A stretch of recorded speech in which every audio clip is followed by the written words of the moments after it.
The fall of Nero, the death that shook Rome. In the folds of history's fabric, there are figures whose very existence has sparked centuries of speculation, whispered theories, and endless fascination. Among them, none is quite so haunting as the man in the iron mask. Before the iron veil descended upon his identity, before his name was redacted from memory by kings and keepers alike, he was a child, flesh and blood, born into a world of secrets, rivalry, and betrayal. And while the precise name of this child is forever hidden beneath layers of royal suppression, what we do know, gleaned from records, memoirs, and speculative fragments, suggests that the story begins not in a prison cell, but in a cradle filled with promise, deception, and peril. The most enduring theory surrounding the man in the iron mask begins in the hallowed corridors of the French court, during the golden reign of Louis XIII and the cardinal-guided shadows of Richelieu.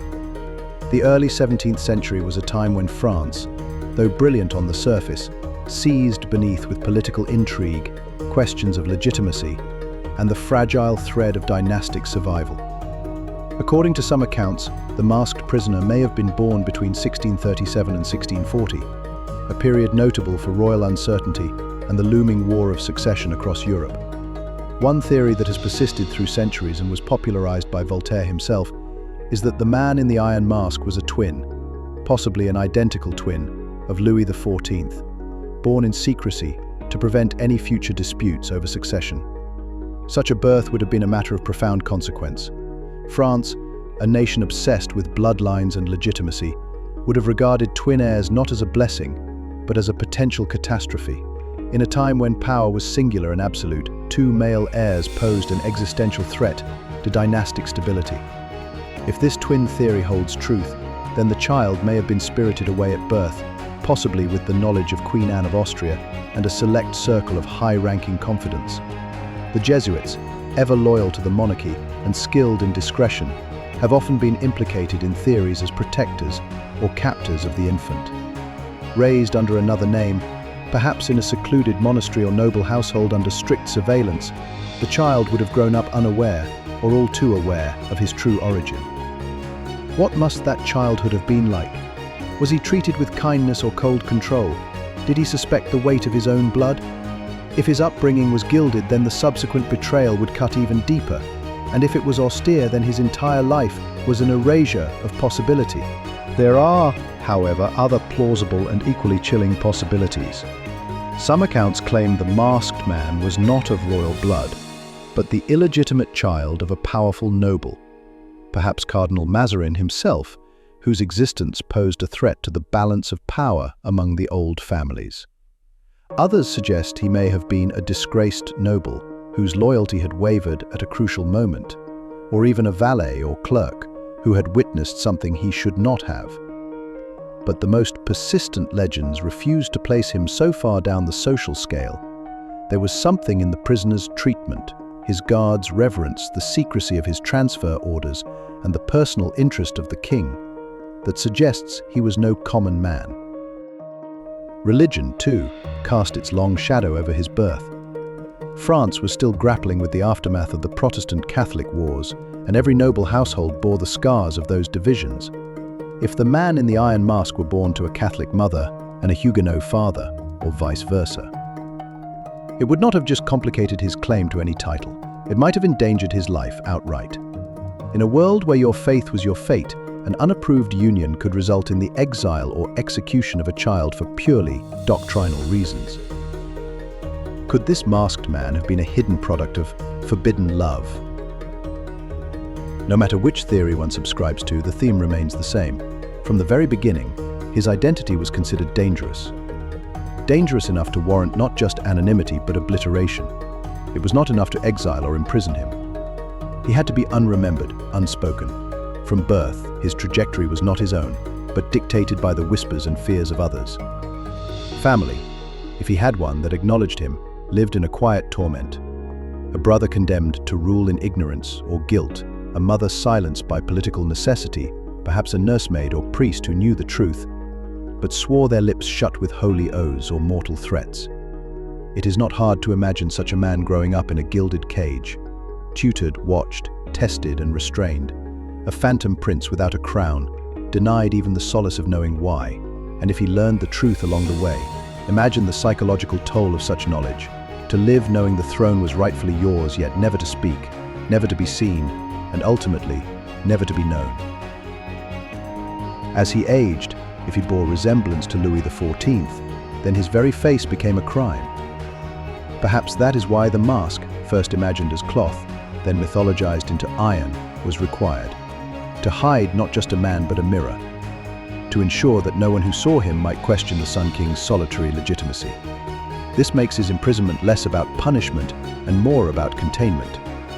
The state could not risk recognition, and so it did what monarchies do best: it erased. It is also worth considering that he may have been aware of his true lineage long before his capture. Letters intercepted by agents of the king suggest that someone was reaching out to foreign courts, Spain, England, even the Vatican, offering whispered truths in exchange for protection. If he did attempt to reveal himself, it would explain the urgency with which he was captured and silenced.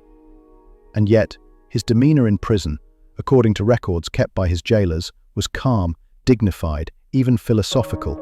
This was no raving madman, no broken soul. He was educated, fluent in several languages, and referred to as the prisoner of importance in encrypted correspondences, a ghost in royal chains. Whatever the case, the early life of the man in the iron mask was marked not by choices, but by decisions made over him, around him, and against him. He was the embodiment of royal shame, noble fear, or sacred danger, perhaps all three. His story begins not with a grand betrayal or daring escape, but with the quiet, suffocating theft of his name. He was born like any other child, vulnerable, new, unknowing, but from the moment he opened his eyes, the world conspired to shut them, and so the first chapter of his life closes, not with a name, but with an absence. He was a prince, or a pawn, a bastard, or a twin, a witness, or a weapon, but above all, he was an erasure. A man whose very existence had to be swallowed by time, not because he had done wrong, but because who he was threatened everything others held. Galba takes the throne, a ruthless start. In the autumn of AD 68, the dusty roads of Hispania carried word of death and ambition. Nero was gone, dead by his own hand in a damp Roman villa, the last of the Julio-Claudian emperors, extinguished not by the sword of rebellion, but by the hollow sound of abandonment.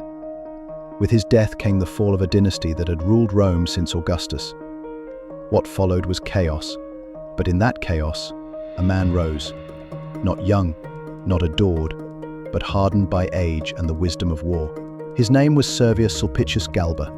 He was 70 years old, gaunt with hollow cheeks and a thin voice, but his eyes carried a fire sharpened by decades of survival within the serpentine politics of Rome.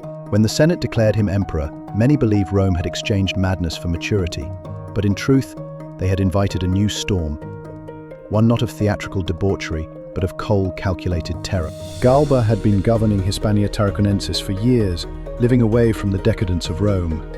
He was stern, traditional, and a man of the old republic's mold. His soldiers respected him, if not loved him, for his discipline.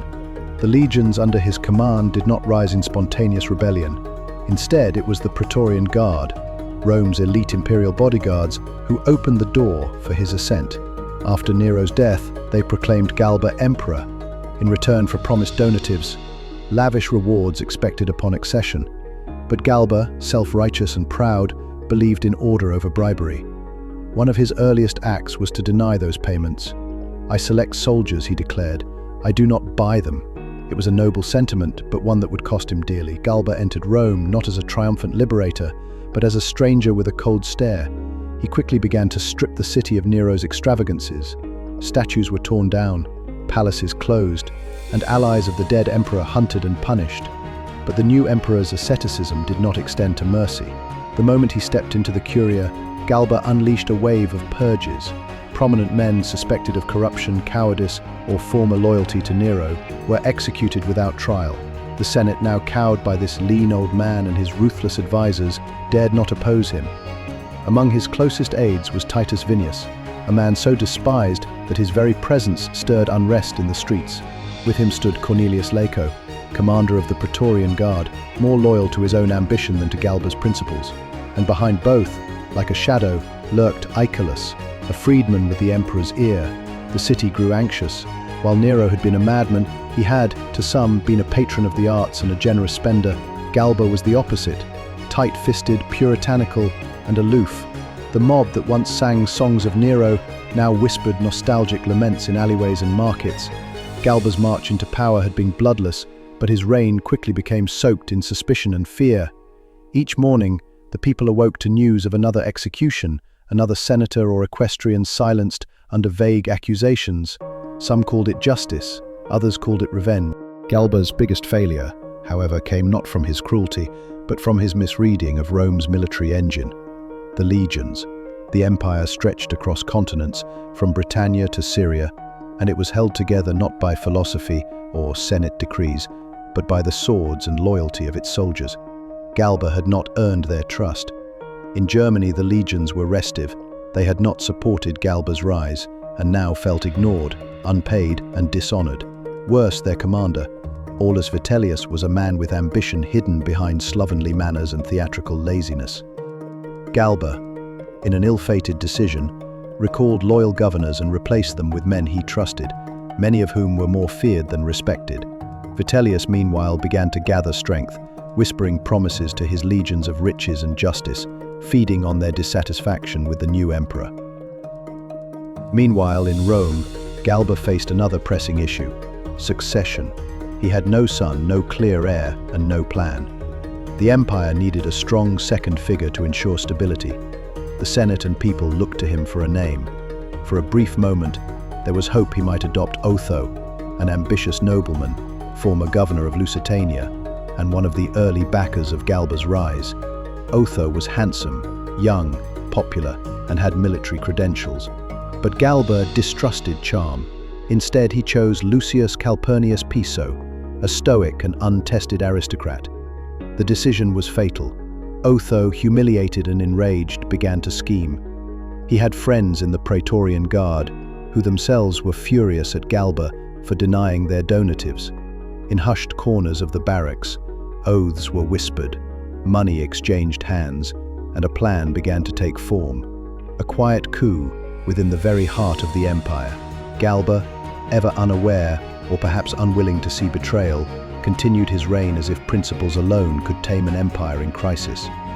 He paraded Piso before the Senate, made lofty speeches about virtue and the Republic, and insisted that Rome could be ruled through fear of justice, not bribery or spectacle. But Rome had changed. The empire was no longer the Republic of Cicero's dreams. It was a beast of blood and loyalty, of gold and sword, and Galba had no grasp of its new anatomy.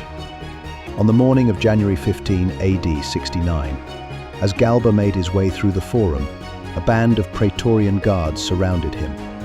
Some bystanders cheered, thinking he was being honored. Others fled, sensing the storm. With a single blow, one soldier struck the emperor from his litter. He tried to rise, but the sword struck again and again. His final words were said to be, "Do your duty, if this is what the soldiers want." His head was taken to Otho, paraded on a pike through the streets of Rome. The 70-year-old emperor, who had dared to bring virtue back to Rome, had ruled only 7 months. Galba's brief and brutal reign marked the true beginning of the Year of the Four Emperors, a chaotic time where loyalty shifted like sand and the fate of the empire rested on the blades of legionaries. His death did not restore peace, it opened the gates to further bloodshed, but it revealed a crucial truth about Rome. The throne belonged not to the wise nor the noble, but to the one who could hold it with force, and in that moment, Rome was not ruled by emperors but by the fury of its own legions. Otho's plot, the emperor who lasted only 3 months. In the tense days of early January, at 69, with cold winds curling through the crumbling alleyways of Rome and the scent of blood barely faded from the cobblestones where Galba had fallen, a new figure emerged to seize the imperial purple. Marcus Salvius Otho, a man of charm, cunning, and carefully concealed cruelty, stepped forward from the shadows.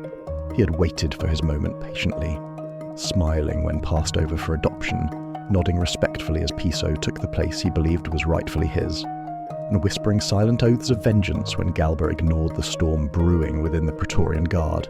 Now, With Galba's severed head displayed like a grisly trophy, Otho ascended not by a claim of the Senate, nor by the will of the people, but by the iron fists and bloody blades of Rome's elite soldiers. It was a coup born of betrayal, gold, and ambition, and it would define his brief, doomed reign. Otho had never been a paragon of virtue. Born into an Etruscan family of moderate nobility in AD 32, he was a man of fashionable tastes, infamous lovers, and dangerous friendships. His most famous rivalry had once been with Nero himself, a man he had both befriended and defied. In fact, it was Otho's former marriage to Poppaea Sabina, Nero's beloved mistress and later empress, that had ignited the fury of the previous emperor. Nero exiled Otho to Lusitania, not for any crime, but out of jealousy. There, Otho rebranded himself. No longer the frivolous courtier of Rome's decadent inner circles, he became a disciplined and shrewd governor, ruling Lusitania for more than a decade with unexpected skill. Yet beneath the surface, Otho never forgave Nero, nor forgot the court that had turned against him. When Nero fell and Galba took power, Otho saw his chance at redemption. He was among the first to declare loyalty, pledging support from Lusitania, and marching to Rome in the hope of being named Galba's heir. For a time, it seemed he would get what he desired. He was youthful, popular among the troops, and had demonstrated competence. But Galba, rigid in his vision, chose Lucius Piso instead, a man who had neither Otho's charm nor his military favour. This slight was the spark that ignited Otho's fury. What followed was a carefully orchestrated betrayal, executed with surgical precision. Otho worked the Praetorian Guard like a seasoned puppeteer. These elite soldiers, who had been denied the traditional donative by Galba, seethed with resentment. Otho, flush with borrowed gold and political promise, approached them in secret. Promises were made, not just of wealth, but of a restored sense of privilege and power. Within days, the conspiracy expanded. Guards whispered behind barracks walls, officers turned blind eyes, and blades were sharpened. On the morning of January 15th, as Galba prepared to address the Senate, Otho gave the signal. In a sudden and brutal ambush, Galba was dragged from his litter and butchered in the Forum. Piso met a similar fate. Otho did not raise a sword himself, but when the blood had dried and the city fell silent, it was he who stood at the heart of Rome, cloaked in purple. The Senate, terrified and trembling, had no choice but to confirm Otho's position.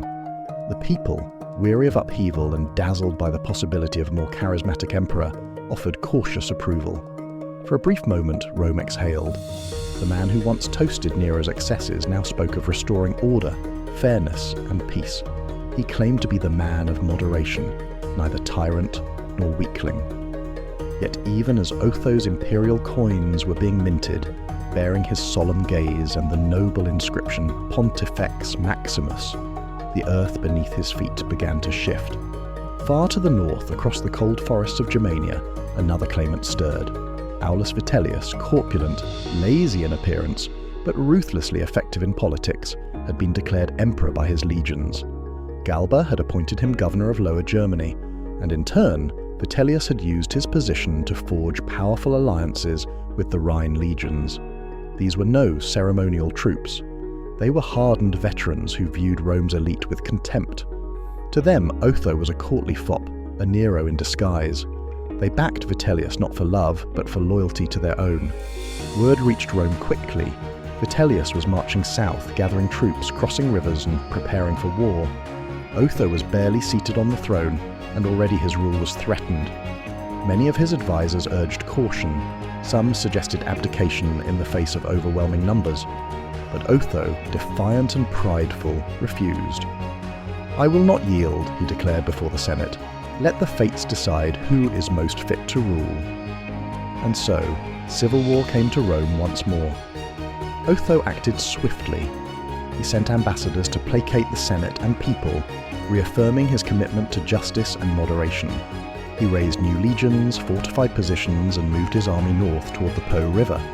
He knew that the German legions under Vitellius were formidable, but he hoped to divide them, delay them, and perhaps even sow discontent in their ranks. For weeks, scouts clashed in minor skirmishes across northern Italy. Cities shifted allegiance like leaves in the wind, unsure of which master to serve. The Roman world teetered on the edge of full collapse. The decisive battle came near Bedriacum, a small village in the north not far from Cremona.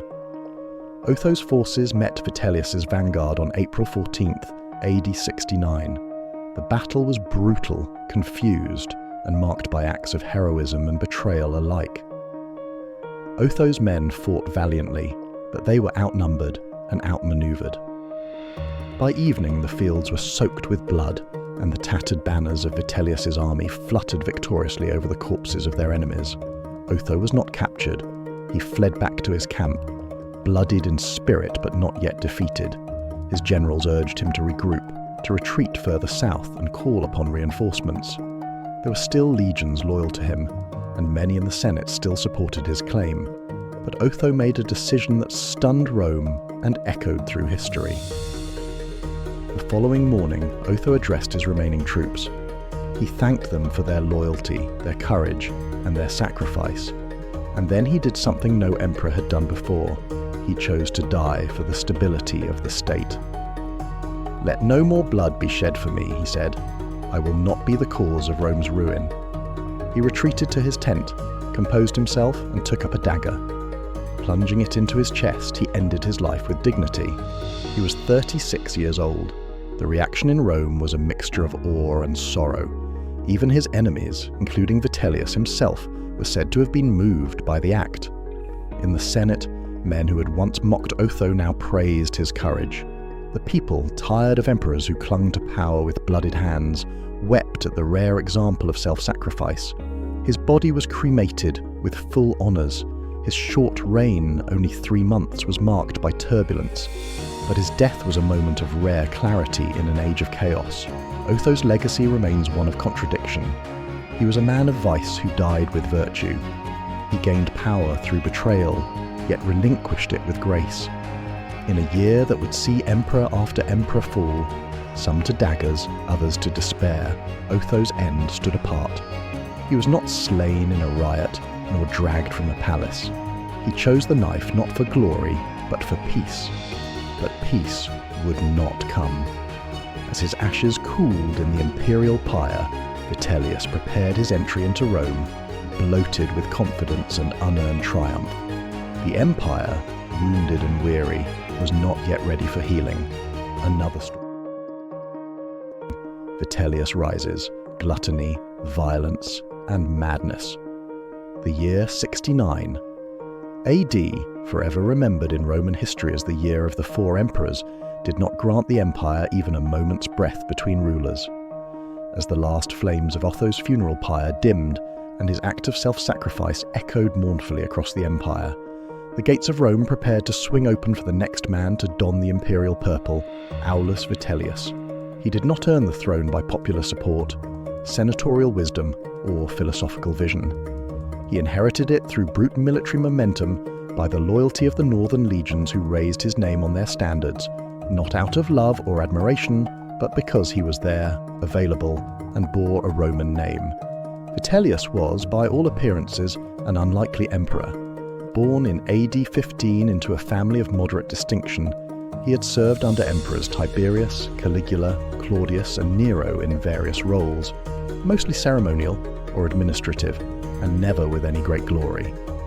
What he was known for, however, was his legendary appetite, both for food and flattery.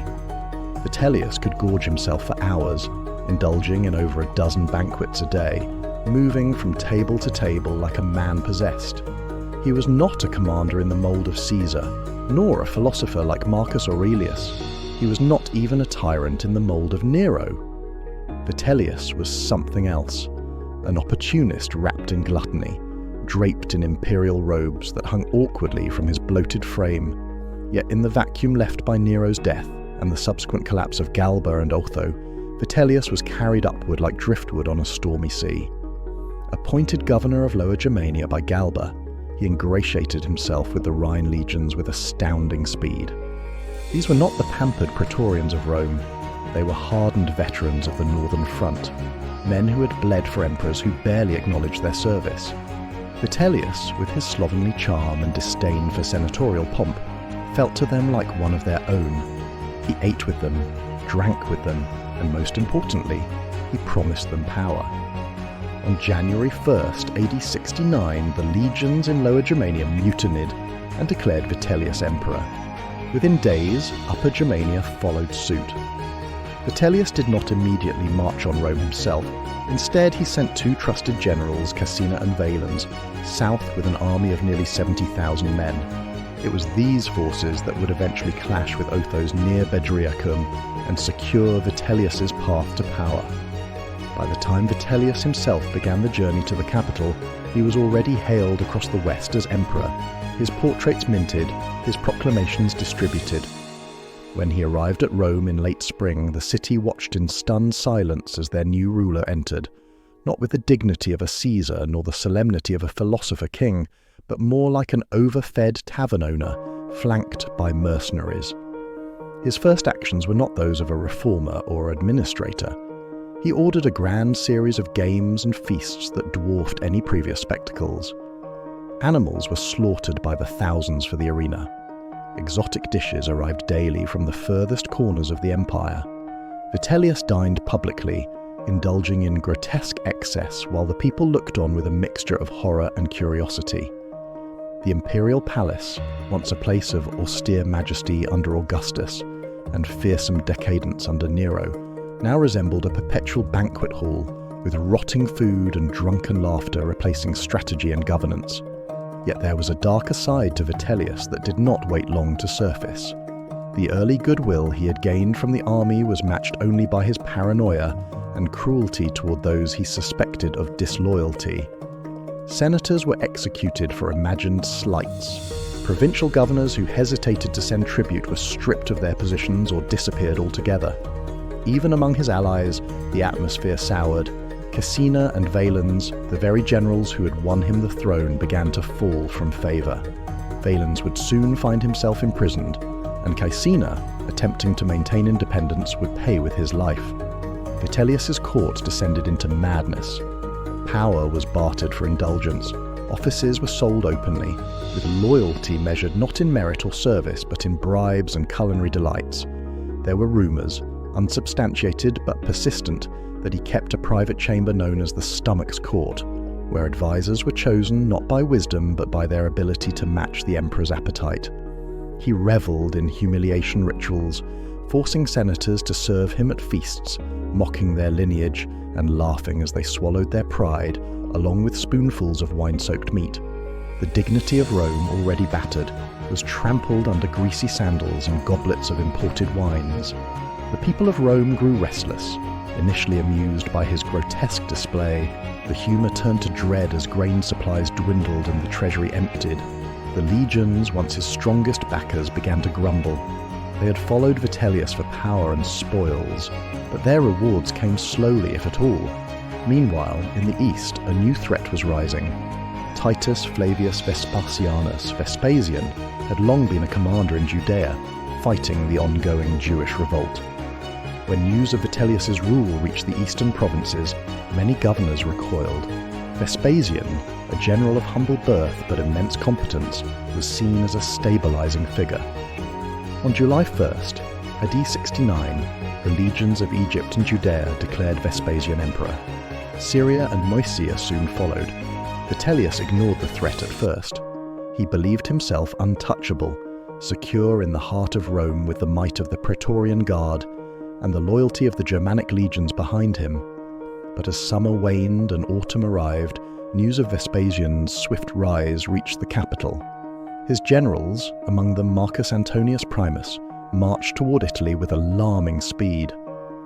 Vitellius scrambled to assemble defences. He attempted to recall Caecina and Valens, but trust was already shattered. Caecina defected. Valens, trying to raise reinforcements, was captured and executed. By December, Vespasian's forces had crossed the Apennines and approached Rome. In a final attempt to hold power, Vitellius tried diplomacy. He offered abdication if his life and dignity were spared. The Senate hesitated, the people murmured, but the army had no such patience. The final battle for Rome began not in the fields, but in the streets. Vespasian's legions entered the capital, and fierce fighting broke out.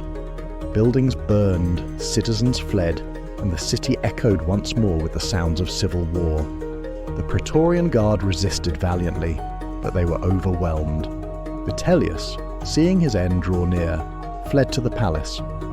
His last hours were not spent in bravery or repentance. He disguised himself as a commoner, attempting to escape the city in secret. But he was recognized by soldiers, dragged from hiding, and paraded through the streets in chains. The crowd spat upon him. Some begged for mercy, others jeered. In the Forum, the place where so many emperors had spoken to the Senate and ruled the world, Vitellius was beaten, tortured, and finally slain. His body was cast into the Tiber. His reign had lasted barely 8 months. In the wake of his death, Rome was once again in turmoil. The city was bruised, bleeding, and starved. The empire was fragmented, but amidst the ashes of Vitellius's grotesque and brutal regime, a new ruler prepared to restore order. Vespasian, grim and steady, stood ready to reclaim Rome not with opulence, but with discipline. The madness of Vitellius, his gluttony and cruelty, became a cautionary tale. He was not the worst of Rome's emperors in terms of tyranny or destruction, but he was perhaps its most absurd. A man who treated the empire like a dinner plate, and its people like servants in a banquet he never intended to end. The people revolt. Cities burn in the name of loyalty. The flames of civil strife that scorched the Roman Empire in 69 AD did not merely reside in the marble halls of Rome, or among the elite military commanders vying for the purple. They extended far into the provinces, cities, and outposts, where the common people, soldiers, citizens, and slaves alike watched the succession of emperors with equal measures of dread and fury.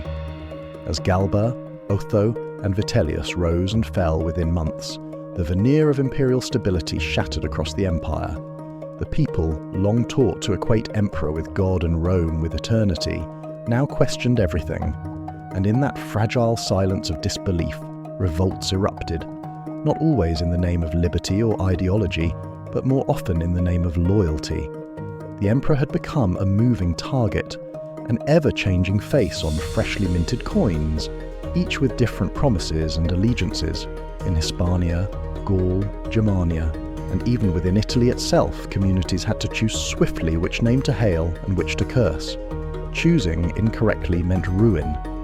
To back Vitellius when Otho still lived, or to favour Galba when he had already been betrayed, could lead to destruction at the hands of incoming armies. Cities and provinces gambled with allegiance, and when their gambles failed, consequences were swift and brutal. In Gaul, particularly in the north near the borders of the Rhine, a deep resentment had simmered for decades. The Roman tax system had grown unbearable for many communities, and the revolts that had been crushed under Julius Caesar's legions a century earlier left behind festering wounds. When Galba refused to pay the customary donatives to the army and offended the regional elites, the loyalty of these provinces wavered.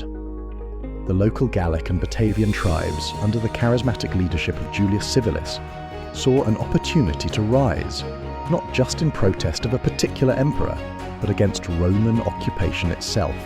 Civilis, a Batavian noble who had once served in the Roman army and even held Roman citizenship, declared open rebellion after the execution of his brother by Roman officials.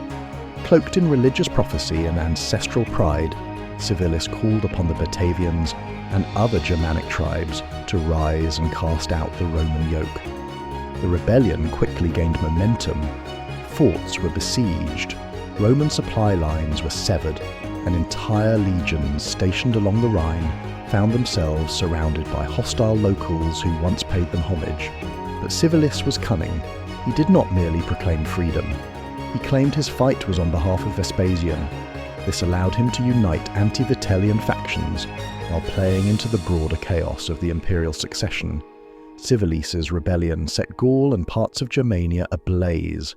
Entire Roman towns burned. The city of Colonia, Claudia Ara Agrippinensium, modern-day Cologne, caught between loyalty to Rome and fear of reprisals, teetered daily between allegiance and annihilation.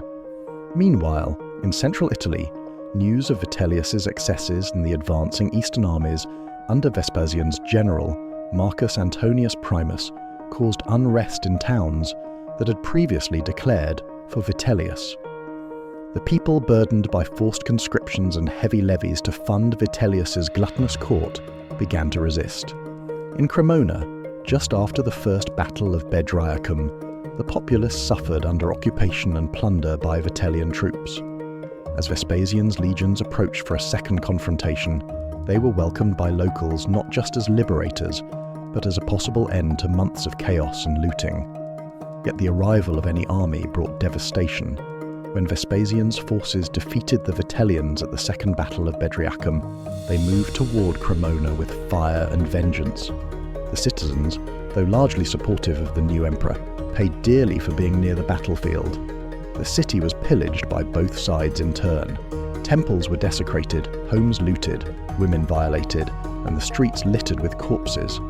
In the end, Cremona, once a vibrant Roman city, was left a smouldering ruin, a grim testament to what loyalty, or the appearance of it, could cost in an empire torn by ambition. Further south, in cities like Capua and Beneventum, similar stories played out. Local leaders attempted to hedge their bets, some sending envoys to both Vitellius and Vespasian with messages of support. When one faction triumphed, those overtures were interpreted as duplicity. Reprisals were swift and cruel. Entire neighborhoods were razed. Public executions became theater. Each army claimed to fight for Rome, for peace, and for the good of the empire. But their hands were red with Roman blood. Back in Rome, the Senate sat paralyzed. Senators debated daily which emperor to support, often changing their allegiance with the turning of the sun. Their indecision made them targets. One senator, Lucius Junius Crassus, famously hung both Vitellius's and Vespasian's portraits in his atrium, switching their positions based on the latest military reports. His home was attacked by both sides in the same month, and he was eventually dragged through the streets and murdered, his body found beneath a shattered bust of Nero, the last emperor the Senate had once claimed to unanimously support. In the provinces of Africa and Egypt, the consequences of revolt took a different form. Grain shipments to Rome, vital for feeding the urban masses, were delayed or withheld entirely as governors waited to see which claimant would emerge victorious. The people of Rome, starved and angry, rioted in the streets. Vitellius's promises of lavish games and feasts rang hollow as bread became scarce. The common people stormed granaries, attacked food convoys and looted shops. Fires broke out in the Subura and Transtiberim districts, neighborhoods where Rome's poorest lived. The urban revolt was not organized nor ideological, it was survival. Elsewhere, loyalty was not so much a matter of choice as of survival. In the eastern city of Antioch, with its large Jewish population and strategic location, the governor struggled to maintain order. Factions emerged, some loyal to Vespasian, who was fighting the Jewish revolt in Judea, and others sympathetic to Vitellius, or even longing for a return to senatorial rule. Clashes broke out in synagogues and forums.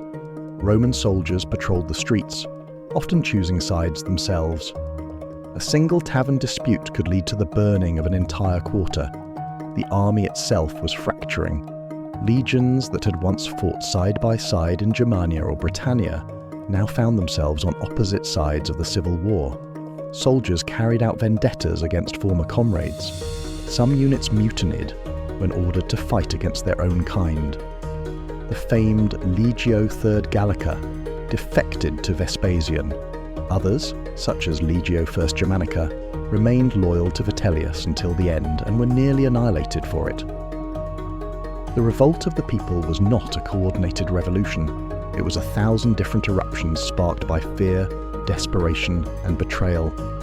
In every province, village, and city, the chaos of Rome's internal strife reached into the daily lives of common men and women. Farmers were conscripted at sword point.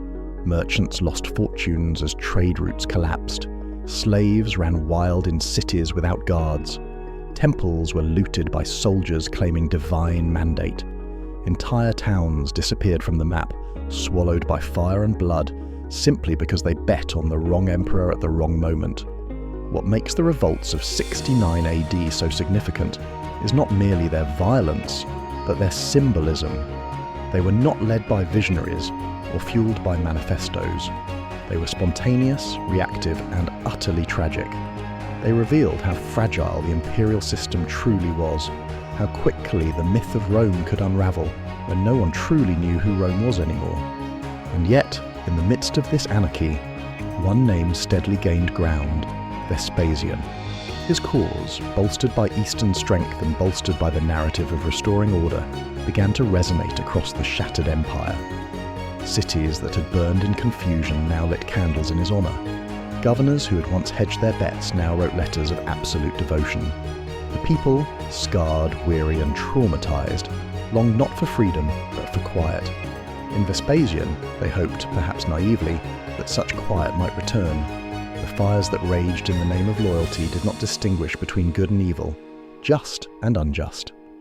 They burned what stood in their path: empires, emperors and everyday lives. The legions chose sides, blood in the river Tiber.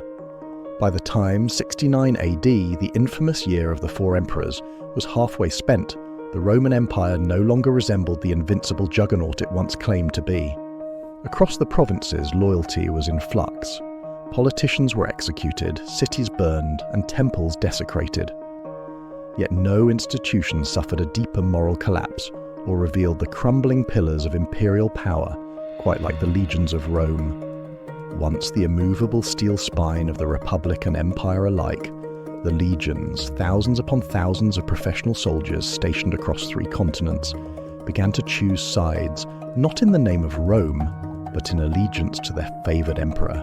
And in doing so, they turned their blades not against the enemies of the state, but against one another. It was not Rome's foreign adversaries who would bleed the river Tiber red, but Rome's own sons.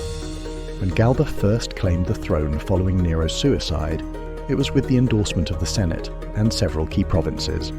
Yet his greatest blunder came not from policy, but pride. He alienated the very soldiers who had helped him rise by refusing their traditional donatives, the bribes disguised as bonuses. Worse, Galba purged the ranks of those he saw as disloyal, promoting sycophants while insulting hardened veterans. This infuriated the Praetorian Guard, that elite force tasked with guarding the emperor, but just as often killing him. The tipping point came when Otho, once Galba's loyal supporter and political ally, realised his own aspirations for power would never be realised under Galba's regime. With the support of disgruntled Praetorians, Otho orchestrated a swift and bloodless coup. Galba was cut down in the Forum and his head paraded on a pike, a symbolic decapitation of senatorial arrogance. Otho became emperor not through votes or lineage, but by military consent. The message was clear: whoever won the legions would win Rome. But Otho's claim was immediately contested. In the German provinces, the Rhine legions, many of whom had been slighted under Galba's rule and felt ignored by Rome, had already proclaimed their general, Aulus Vitellius, as emperor. Unlike the Praetorians, the Rhine legions were not ceremonial guards. They were hardened veterans who had seen real blood on foreign soil. Their loyalty to Vitellius was not born of gold, but of shared hardship and resentment.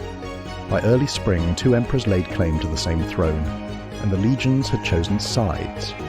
As Vitellius's legions marched toward Italy from the north, Otho hurried to intercept them, gathering support from legions loyal to him in the south and east. The collision was inevitable.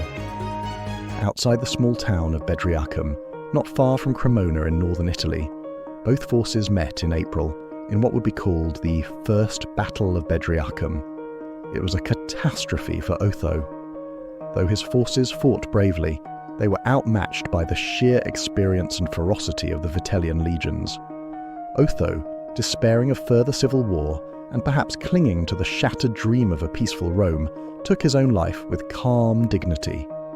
His suicide did not end the war. It merely delayed the next eruption. Now Emperor, Vitellius entered Rome in triumph. He immediately secured his reign not through reform but through excess. Massive feasts, garish public games, and endless banquets became daily affairs.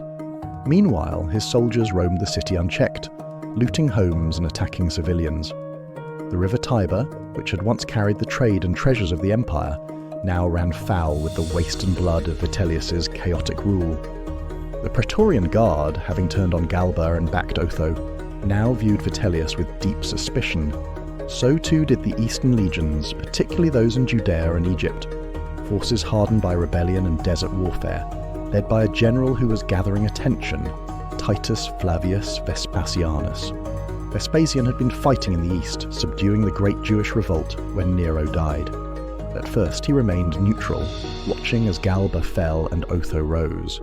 But after Vitellius's ascension, Vespasian's support among the eastern legions swelled. Egypt, with its vital grain supplies, pledged allegiance to him. Syria and Judea followed, and the mighty Legio III Gallica, stationed in Moesia, defected from Vitellius and declared for Vespasian. The empire once again had two emperors, and once again the legions marched. It was Vespasian's general, Marcus Antonius Primus, commander of the Danubian legions, who took the fight directly to Vitellius. In October they clashed again at Bedriacum. This time it was Vitellius's forces that were routed. The Second Battle of Bedriacum was not only a strategic defeat for the northern legions, but a symbolic one. The veterans of Germania, previously thought invincible, fell in droves to the eastern and Danubian legions. The survivors fled. Cremona, loyal to Vitellius, was burned nearly to the ground by victorious troops who unleashed weeks of pent-up savagery. The legions had now abandoned any pretense of civility. They were no longer tools of the Senate or defenders of the people. They were roving war machines loyal only to their commanders. If the emperor lived, it was because the legions said so, and if cities were reduced to ash in the process, so be it. As Vespasian's forces pushed south toward Rome, Vitellius clung to power with increasingly desperate measures. He ordered the execution of any senator suspected of disloyalty. The Praetorian Guard, now split in its loyalties, turned the palace into a war camp. Barricades were raised. Riots broke out daily. The common people, weary of chaos, pleaded for peace. But peace would not come until the blood debt was paid. In December, Marcus Antonius Primus reached the gates of Rome. Vitellius, attempting negotiation, quickly proved untrustworthy. The fighting that erupted inside the Eternal City was unlike any Rome had seen since the days of Sulla and Marius. Legion fought legion in narrow alleys. The Forum ran red with blood. Temples were set ablaze. The people watched in horror as their protectors turned the capital into a battlefield. And through it all, the river Tiber, silent and ancient, bore the corpses of Roman soldiers who died not for empire, but ego. In one particularly gruesome episode, a group of Vitellian loyalists attempted to flee the city by crossing the Pons Sublicius bridge. Vespasian's forces ambushed them at the crossing, pushing dozens into the Tiber, where they drowned in their armor. Others were captured and executed on the banks, their bodies left as a message. Rome now belonged to Vespasian. When Vitellius was finally captured, he was dragged through the streets in humiliation, paraded past jeering mobs. He was taken to the Gemonian Stairs, the same spot where Sejanus had met his grisly end decades before. There, the former emperor was executed, struck down by soldiers who had once sworn to defend him. The civil war for now was over. Vespasian would enter the city not as a conqueror, but as a restorer. Yet the damage was done. The legions had revealed a dangerous truth. Emperors no longer ruled by birthright or Senate decree. They ruled by sword. In the years that followed, Vespasian sought to reassert discipline. He disbanded rebellious legions, replaced rogue commanders, and elevated loyal units. But the scars of 69 AD ran deep. Veterans returned home not with honor, but with trauma. Cities like Cremona would take decades to recover. The Senate, once cowed into silence, now knew its voice meant little without military backing. And the people, those who watched from their rooftops as soldiers battled in their streets, learned that emperors could change, but the suffering remained. The river Tiber. Vespasian strikes from the east, hope or another tyrant. The ashes of Rome still smouldered, and the river Tiber whispered of treachery and blood.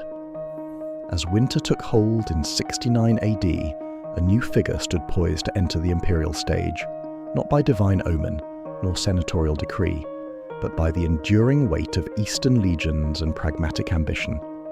Titus Flavius Vespasianus, born not of patrician blood but of equestrian stock, had waited, watched, and calculated.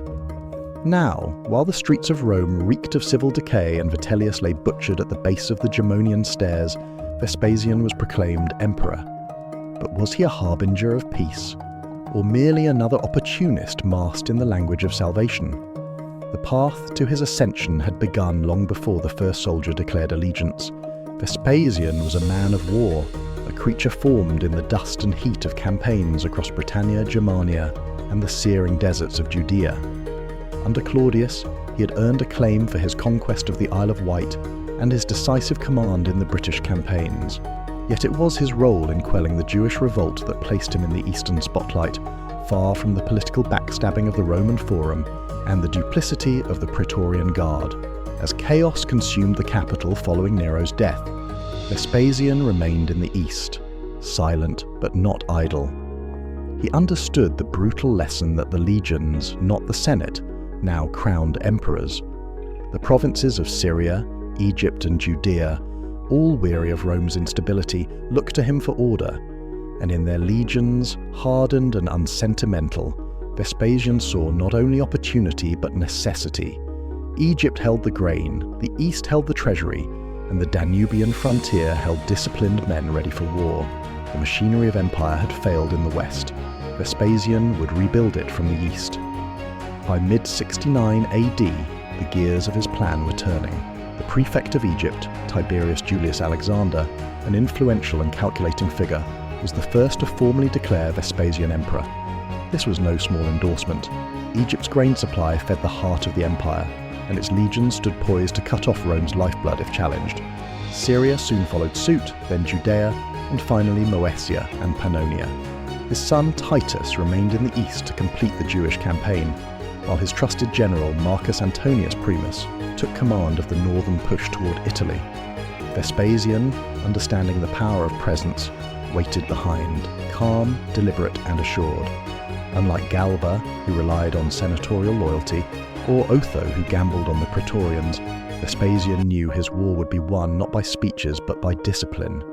When Antonius Primus crushed Vitellian resistance at Bedriacum and marched upon Rome, Vespasian's name was invoked not with hope alone but with cold calculation. This man, the soldiers said, was not soft like Nero, nor cruel like Vitellius. He was steady, he was firm, he understood war. Whether or not that would translate to wise governance remained uncertain. When the smoke lifted over Rome in December and Vitellius was slain, Vespasian had not yet stepped foot into the city. He waited in Alexandria, sending messages of moderation and clemency. It was a curious delay. Some whispered that he feared Rome's instability might taint his authority. Others believed he was giving the people time to accept his rule through healing rather than force. But more likely, Vespasian knew that the aura of power often exceeded its physical exercise. By staying away, he allowed the Senate to reconvene and reaffirm his appointment without being coerced at sword point, a shrewd move that painted him not as a conqueror, but as a restorer. By the time Vespasian arrived in Rome in mid-70 AD, he was received with tempered relief. The people were weary, the senators were cautious, the soldiers were expectant. Vespasian offered none of the pomp that had defined Nero's golden reign, or Vitellius's gluttonous excesses. He came not in purple robes and perfume procession, but as a weathered general in the armour of a working man. His entry was symbolic. Rome was not welcoming a god or an aristocrat, but a soldier statesman who promised order. But the question lingered, was Vespasian different? The early days of his reign were filled with administrative repair. The treasury had been depleted by years of civil war, foreign conflict, and imperial indulgence. Vespasian immediately imposed taxes, restored tribute collection, and punished financial corruption with severity. He sold imperial estates, auctioned luxury goods from Nero's lavish constructions, and famously imposed a tax on public urinals, a move both ridiculed and admired for its utilitarian pragmatism. When criticized, he held up a coin and asked if it smelled.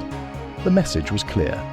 Rome would run again, and he didn't care how unglamorous the means. He also restructured the military hierarchy, disbanding disloyal cohorts, reassigning legions, and ensuring that commanders owed their positions to merit rather than patronage. The Praetorian Guard, now thoroughly disgraced after its betrayals of Galba, Otho, and Vitellius, was purged and reformed. Vespasian appointed his allies, including Alexander in Egypt and Primus in Pannonia, to key roles. The balance of power shifted, not toward tyranny, but toward controlled centralization. Still, beneath this appearance of moderation was a spine of iron. Dissenters, particularly Vitellian loyalists and senatorial conspirators, were quietly removed. Some were executed, others exiled. His son Domitian, who had briefly posed as emperor during the chaos in Rome, was carefully placed under supervision, his ambitions curbed for the time being. The Flavian dynasty would not be imperiled by youthful ambition. Yet Vespasian's reign was not merely about consolidation. He began an ambitious public works program to rebuild the damaged infrastructure of Rome. Temples were restored, roads repaired, and, most notably, the construction of the Flavian amphitheatre began. Known today as the Colosseum, this grand arena was more than entertainment. It was a monument to order, spectacle, and imperial generosity. It was a statement. The people would be fed and dazzled, not manipulated and forgotten. But abroad, the storm continued. In Judea, the Jewish rebellion had yet to be extinguished. Vespasian left command in the hands of Titus, who would go on to besiege Jerusalem with brutal precision. The city, sacred and defiant, fell in 70 AD, its temple destroyed in a conflagration that shocked the world. While the victory brought glory, it also carried a stain of massacre. Yet Rome cheered. The Flavian regime in its infancy needed victories. The spoils from the temple would fund the Colosseum, and triumphal processions would anchor the regime in divine favour. In Britain and Gaul, whispers of unrest were silenced through negotiation and force. In the east, client kings reaffirmed their oaths. Slowly, the vast limbs of empire, stretched and fractured, were sutured under the firm hands of Flavian governors. But all of it, every campaign, every tax, every parade, carried the weight of one question. Could a soldier from Reate, a man of humble birth and blunt speech, truly become Rome's saviour? Publicly, Vespasian cultivated the image of the anti-Nero. He laughed at flattery, dismissed the poets who once adorned Nero with divine praise, and insisted on being treated not as a god, but as a man. He held court in plain togas, walked without guards, and tolerated criticism with thick skin. But privately, he was no stranger to control. He censored dissent where necessary, tightened laws on treason, and expanded imperial bureaucracy to ensure that even the Senate's murmurs were reported back to him. To many, this balance was acceptable. Rome needed strength, not indulgence. The scars of 69 AD had taught the people that luxury without discipline was poison. Vespasian, though humorless and coarse to some, brought stability. The markets reopened, the roads grew safe, the temples filled with prayers not of desperation but thanksgiving. But the shadow of tyranny was never far. The Flavian dynasty was born not from peace but from war.